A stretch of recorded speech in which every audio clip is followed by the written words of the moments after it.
美聯樓價指數最新報148.8，按周微跌0.08%。若果以三區劃分，美聯港島樓價指數最新報158.22，按周升0.76%。九龍樓價指數最新報154.84，按周跌0.55%。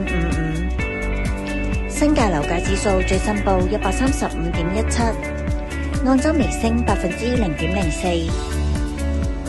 至於美聯信心指數最新報76.8，按周升0.3%。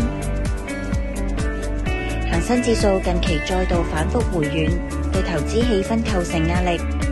不過多個矚目新盤展開銷售，刺激樓市氣氛。